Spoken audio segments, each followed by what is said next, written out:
নমস্কার, জনতার দরবার নিউজ 18 বাংলায় আমি অয়ন আপনাদের জানাই স্বাগত। সোমবার থেকে শুক্রবার জনতার দরবারে অবশ্যই চোখ রাখবেন।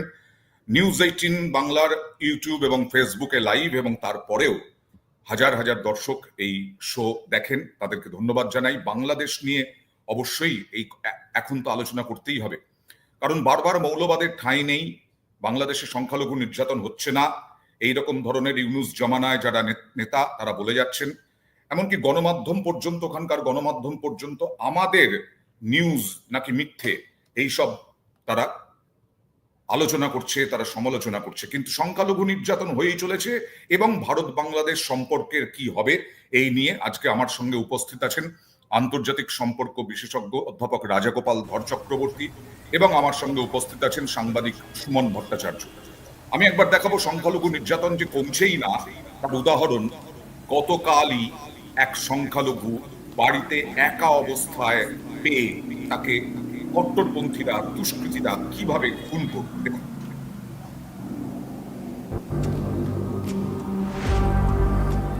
অস্থির বাংলাদেশে আবারও টার্গেট সংখ্যালঘু, এবার খুন প্রাক্তন অধ্যাপক। নিহত 71 বছরের দিলীপ কুমার রায় ময়মনসিংহের নেত্রকোনার বাসিন্দা।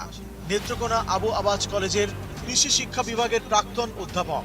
শুক্রবার তাঁর রক্তাক্ত দেহ উদ্ধার হয়। বাড়ির খাটের নিচে তাঁর দেহ পড়েছিল, মাথায় আঘাতের চিহ্নও রয়েছে। পরিবারের দাবি খুন করেছে কট্টরপন্থীরা। চট্টগ্রামের টার্গেট স্কুল শিক্ষক। সংখ্যালঘু শিক্ষককে পদত্যাগ করতে বাধ্য করা হয়েছে বলে অভিযোগ। চাকরিহারা শিক্ষকের নাম চন্দন মহাজন, চট্টগ্রামের আনোয়ারা উপজেলার বাসিন্দা। তার বিরুদ্ধে মিথ্যা অভিযোগ সাজায় স্কুল পরিচালন সমিতি।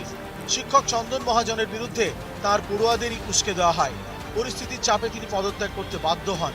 চাকরি হারিয়ে অসুস্থ হয়ে পড়েন শিক্ষক চন্দন মহাজন। নিউজ 18 বাংলা।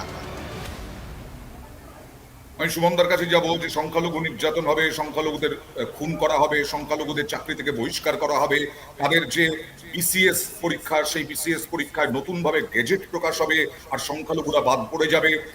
আর এদিকে বিজিবি বিএসএফ কে কাঁটাতারের বেড়া দিতে বাধা দেবে। আমরা কি বসে বসে আঙুল চুষবো? দেখুন অয়ন, যেটা বিষয় আমি আগের দিনও আপনাকে বলেছিলাম, যে বিষয়টা হচ্ছে যে আজকে বাংলাদেশে যে প্রশাসন রয়েছে, যে প্রশাসনটা ইউনুস সাহেব চালাচ্ছেন বা ইউনুস সাহেবের পেছনে যারা রয়েছেন, তারা বেসিক্যালি জামাতপন্থী। তারা একটা মুসলিম মৌলবাদের সমর্থক, এবং সেই কারণে তারা দেশটাকে 71-এর যে সমস্ত আবেগ বা যে সমস্ত যুক্তির উপর নির্ভর করে বাংলাদেশ তৈরি হয়েছিল, সেই জায়গা থেকে তারা পূর্ব পাকিস্তানে নিয়ে যেতে চাইছে।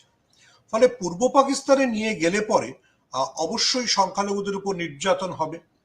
এবার দ্বিতীয় যে প্রশ্নটা আসে, যে প্রশ্নটা মানে আপনি করছেন বা আপনারা খুব ভালো যে রোজ প্রোগ্রামে করছেন, সেটা হচ্ছে যে আপনি যদি অ্যাভারেজ একটা টেলিভিশনে ধরুন, মানে আপনার এই ডিজিটাল প্ল্যাটফর্মে যদি আপনি বাংলাদেশের কোনো হিন্দু নেতাকে নিয়ে আসেন, ধরে নিন তিনি তর্কের খাতিরে ধরে যাক বিএনপির নেতা, আওয়ামী লীগের তো কোনো হিন্দু নেতাকে আপনি এখন খুঁজে পাবেন না, বা ধরুন অন্য কোনো জাতীয় পার্টির হিন্দু নেতা, সে আপনাকে টেলিভিশন চ্যানেলে অয়ন বলবে যে বাংলাদেশে সব শান্তিপূর্ণ আছে, হিন্দুরা চমৎকার ভালো আছে, দিয়ে আপনি ও শো শেষ করে বা বাড়ি যাওয়ার জন্য তৈরি হচ্ছে, আপনার মোবাইলে হঠাৎ একটা অজানা নাম্বার থেকে ফোন আসবে।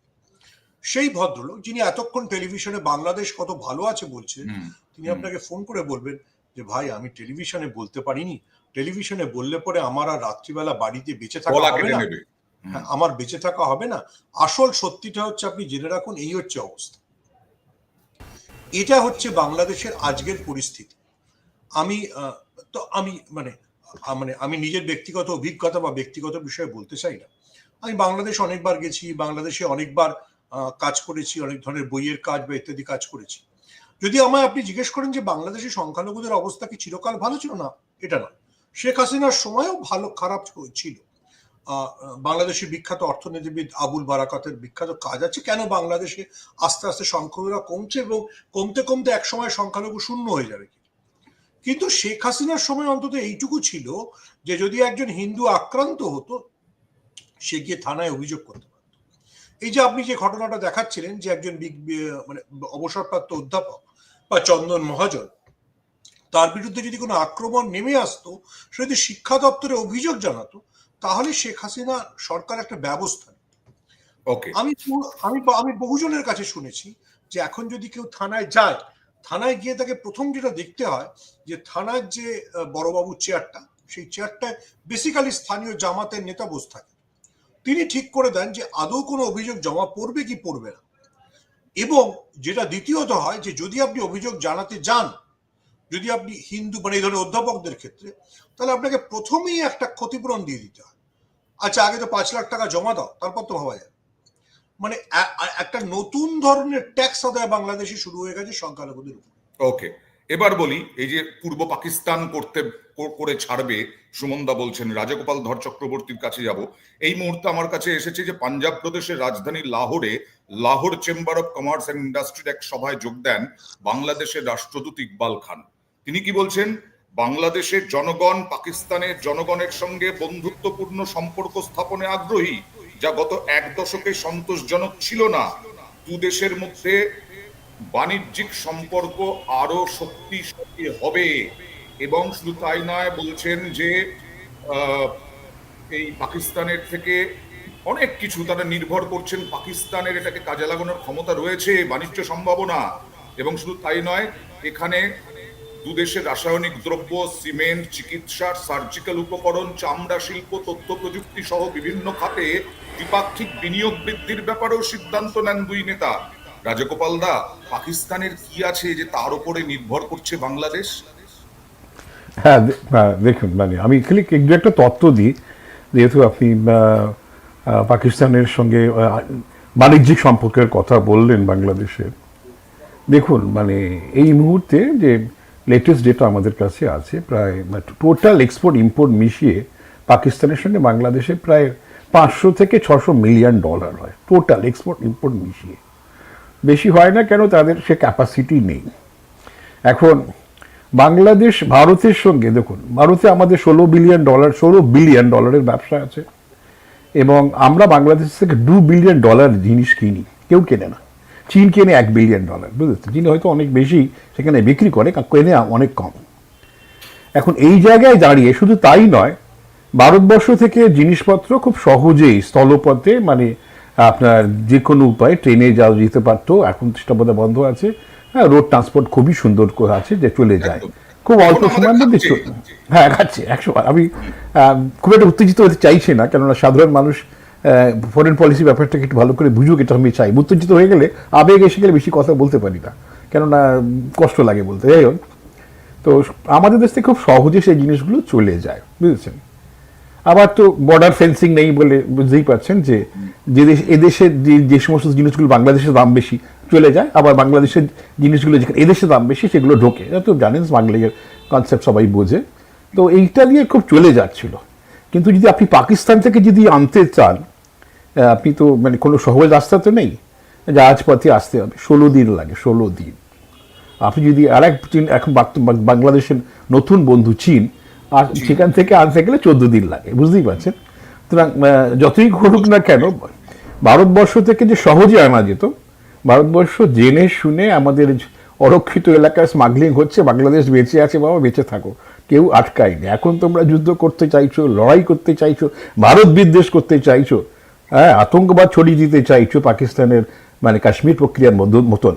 আমরা কি এবার ছাড়বো? এবার তো আর ছাড়বো না, এবার সব ফেন্সিং হবে। এবার তো স্মাগলিং পুরোটা না হলেও কিছুটা কমবে, আমাদের জিনিসপত্র তোমাদের দেশে ঢুকবে না।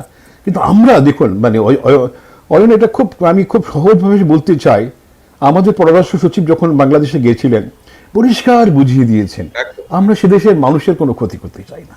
আমাদের দুই দেশের মানুষের মধ্যে মানুষের সম্পর্ক, কোনো মানুষের ক্ষতি হোক আমরা সেটা চাই না। তার ফলে রাজগোপাল দা, আমরা কখনো কি কোনো চুক্তি করেছি বাংলাদেশের মানুষের ক্ষতির জন্য? আমরা কি কোনোদিন কোনো চুক্তি করেছি বাংলাদেশের খারাপের জন্য? আমরা বাংলাদেশের সঙ্গে নাকি অসম চুক্তি করেছি, আর সেই চুক্তিগুলো এবার স্তব্ধ করে দিতে চায় বাংলাদেশ সরকার। তারা নাকি এদেশে আসবে, এসে চুক্তিগুলো নিয়ে আলোচনা করবে, এবং চুক্তিগুলো যাতে না থাকে সেইটার দিকে এগোবে। একদম আপনার কথা মতোই। আমি এই প্যাকেজটা একটু দেখাই, তারপরে আপনাদের কাছে আসছি। বাংলাদেশে ভারত বিদ্বেষ, ভুরি ভুরি ঘটনায় এই বিদ্বেষ প্রকাশ্যে। এবার বাংলাদেশ চাইছে ভারতের সঙ্গে থাকা একাধিক চুক্তি বাতিল করতে।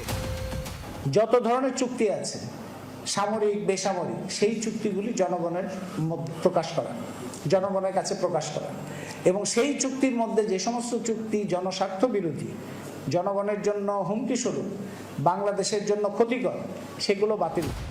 এই একই সুর বাংলাদেশের তদারকি সরকারের স্বরাষ্ট্র উপদেষ্টা। এক ধাপ এগিয়ে তাঁর দাবি, ভারত বাংলাদেশ বিভিন্ন চুক্তি বাতিল করতে নাকি আগামী মাসেই এপারে আসছে ওপারের প্রতিনিধি দল। হ্যাঁ, তাদের সাথে আমাদের লেভেলে সব যোগাযোগ হচ্ছে। ফরেন মিনিস্ট্রি তো জানিয়েছি, হয়তো তাদের হাই কমিশনারকে ডাকে হয়তো আজকে কি কালকে হয়তো বলতেও পারে। একটা ভিজিট আছে, মিটিং এ এটা নিয়ে আলোচনা হবে। ফেব্রুয়ারি মাসে যাচ্ছে, অলরেডি একটা চিঠি দিয়ে যেগুলি অসম চুক্তি হয়েছে ওগুলি যেন বাদ দেওয়া যায়। Effectively addressing the challenges of smuggling, movement of criminals and trafficking. We have an understanding with regard to fencing the border for security. Our two border guarding forces, SF, GB, have been in communication, cooperative approach to combating crime. News 18 Bangla. সুমনদা, আমরা এখনো এই যে রাজাগোপাল দা বলছিলেন যে আমরা মানুষের কথা ভেবে এখনো সমস্ত রপ্তানি করে যাচ্ছি, তারপরেও এরা বলবে যে অসম চুক্তি হয়েছিল ভারতের সঙ্গে। দেখুন অয়ন, রাজাগোপাল দা যেখান থেকে শেষ করলেন, আমি যদি সেখান থেকে শুরু করার চেষ্টা করি। ভারতবর্ষ বাংলাদেশকে রাফলি $16 বিলিয়ন মাল বেচে, $2 বিলিয়ন মাল কেনে। এটা শুনলে পরে নিশ্চয়ই বাংলাদেশের অনেকের মনে হবে যে ভারতবর্ষ কত টাকা লুট করছে, মানে যেটা বাংলাদেশের জেনারেল ধারণা। ভারতবর্ষ গোটা বিশ্বে $535 বিলিয়ন এক্সপোর্ট করে, তো সেটা বাংলাদেশ হচ্ছে তার 3%-এর চেয়ে একটু কম। ঠিক আছে, তো তর্কের খাতিরে আপনি ধরে নিন যে বাংলাদেশ আমাদের সঙ্গে সব চুক্তি বাতিল করলো, আমরা কোনো মাল পাঠাবো, তাই তো হবে, তাই হওয়া উচিত। বাংলাদেশের গার্মেন্ট ইন্ডাস্ট্রির পুরো তুলোটা যায় আমাদের থেকে। আমরা যদি তুলোটা পাঠানো বন্ধ করে দিই, তাহলে বাংলাদেশের গার্মেন্ট ইন্ডাস্ট্রি পরের দিন মুখ থুবড়ে পড়বে। রাজাগোপাল বাবু যেটা বললেন, আমি যদি সেটাকে স্ট্রেচ করে বলি, বাংলাদেশ এর আগে চীন থেকে তুলো কেনার চেষ্টা করেছে। চীনা তুলো দিয়ে বাংলাদেশের গার্মেন্ট ইন্ডাস্ট্রি চলবে না, সেই সমস্ত জামা কাপড় ইউরোপ এবং আমেরিকা রিজেক্ট করেছে। সো বাংলাদেশের সমস্যা হচ্ছে, মানে আমি সেটাতে কোনো দোষও দিচ্ছি না। দেখুন, বাংলাদেশের সাধারণ মানুষ, আমরা ডিপ্লোমেসির পরিভাষায় যাকে বলি, একটা মেক্সিকো সিনড্রোমে ভোগে। অর্থাৎ পাশে একটা বড় দেশ থাকলে কি হয়, সেই বড় দেশের সব খারাপ, ওরা আমাদের এইটা নিয়ে নিচ্ছে, ওরা আমাদের ওইটা নিয়ে নিচ্ছে, ওরা আমাদেরকে ইল ট্রিট করে, ওরা আমাদেরকে মেডিকেলের জন্য ভিসা দেয় না, ওরা আমাদের অমুক করে, একটা ধারণা হয়। সেটা সাধারণ মানুষের ধারণা। কিন্তু বাংলাদেশের যারা প্রশাসনে বসে আছে, যে ভদ্রলোক স্বরাষ্ট্র দপ্তরের উপদেষ্টা, তার তো জানতে হবে যে অসম চুক্তি মানে কি। আমি কি এমন বাংলাদেশের থেকে নিয়েছি যে যেটার জন্য ভারতবর্ষকে অসম চুক্তি বলতে হবে। আবার মানে আমি উদাহরণ দিয়ে বলতে চাই, যেহেতু রাজাগোপাল বাবু ব্যাপারটা খুব সুন্দর ব্যাখ্যা করেছে। দেখুন, আমাদের যারা প্রতিবেশী দেশ, আবার আমি বলছি, আমার কিছুটা কাজের অভিজ্ঞতা আছে বলে, যে বাংলাদেশ হোক, নেপাল হোক, মালদ্বীপ হোক, শ্রীলঙ্কা হোক, তারা সবাই এই মেক্সিকো সিনড্রোমে ভোগে। একটা আইডিয়াল উদাহরণ দিচ্ছি, যদি আপনার মাধ্যমে বাংলাদেশের কোনো দর্শক শোনেন তাহলে এটা বুঝতে পারবেন। বাংলাদেশের দর্শক তো শুনছেনই, কারণ প্রচুর খিস্তি আসছে কমেন্ট বক্সে। তাহলে তারা একটু শুনলে বুঝতে পারবে। দেখুন, 1 বছর আগে, প্রায় 1 বছরের একটু বেশি সময় আগে, আমাদের এক প্রতিবেশী দেশ, পশ্চিমের প্রতিবেশী দেশ মালদ্বীপে মুইজু আসেন, যিনি বেসিক্যালি চীনপন্থী বলে পরিচিত। ঠিক আছে, এবং যিনি মানে চীনের বন্ধু হিসেবেই পরিচিত। সেখানে যদি ভারত বন্ধু যে সরকার ছিল, মানে তথাকথিতভাবে নয়াদিল্লির ঘনিষ্ঠ সরকার, এমডিপি সরকার চলে যায়, তার পরিবর্তে একটা ইন্ডিয়া আউট ক্যাম্পেনের মাধ্যমে মুইজু ক্ষমতায় আসে। এবং আপনি যদি মনে রাখেন যে মুইজু আসার পর মুইজু সরকারের 3 জন মন্ত্রী আমাদের প্রধানমন্ত্রী সম্পর্কে খুব অসম্মানজনক কথা বলেছিলেন বলে মুইজু তাকে বরখাস্ত করতে বাধ্য হন। তারপর বিভিন্ন ধরনের টানাপোড়েন চলেছিল। আপনি লক্ষ্য করবেন, সম্প্রতি মুইজু এসে নয়াদিল্লিতে আলাদা করে দেখা করে গেছে। কেন এটা দেখা করলেন? ওই যে রাজাগোপাল বাবু যেটা বললেন যে তুরস্ক আপনাকে দ্রোণ পাঠিয়ে দিতে পারে, আপনার দ্রোণ কটা লাগে বছরে, কিন্তু আপনার মালদ্বীপের মতো দেশে যখন আপনাকে সমুদ্র গার্ড দিতে আপনার বোল্ডার লাগে, আপনার সস্তা চাল লাগে, আপনার পেঁয়াজ লাগে, আপনার আলু লাগে, ওটা যদি আপনি পাকিস্তান থেকে জাহাজে করে আনতে যান আর কোচি থেকে 600 কিলোমিটার দূরে যদি আপনার পৌঁছয়, তাহলে খরচের যে আকাশ পাতাল তফাৎটা হয় সেটা মালদ্বীপের লোকরাও বুঝে গিয়েছে।